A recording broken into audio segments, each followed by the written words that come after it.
Emma, the polls are close here in the Virginia's governor race as the early voting is underway, and the polls don't predict the outcome, but they tell you how people are feeling today. And McAuliffe is not trending in the right direction because businessman Glenn Youngkin, who is the Republican nominee, is leading according to a new poll from Research America, and he's up by a margin of 48 to 43. Now, in a new poll from the public policy polling, McAuliffe is actually up 45 to 43. Keep in mind, he is the former governor of Virginia, but in Virginia, you cannot run for consecutive terms, so he's had 4 years since he's been in the governor's mansion. But both candidates in their first debate, they traded barbs over COVID-19 vaccines.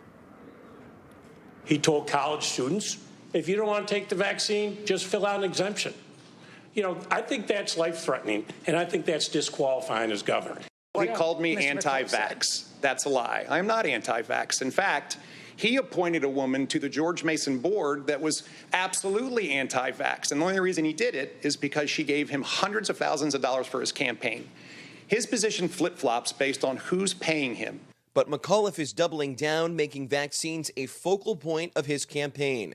I am for mandating vaccinations for people who teach our children in school, for children who go in higher ed, hospitals, nursing homes. Mr. McAuliffe, I want you vaccinated. Your time is... And he's trying to build up Democratic support. On September 2nd, McAuliffe raised over $425,000 during a fundraiser in Skaneateles, New York, near his hometown of Syracuse, with President Bill Clinton, a longtime friend and political ally.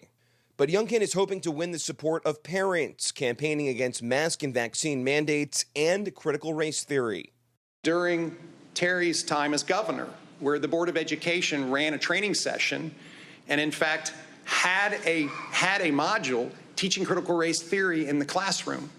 You go to the Board of Education website today, and one of the recommended books is The Foundation of Critical Race Theory in Education. So to think that it's not in our schools is absolutely bogus.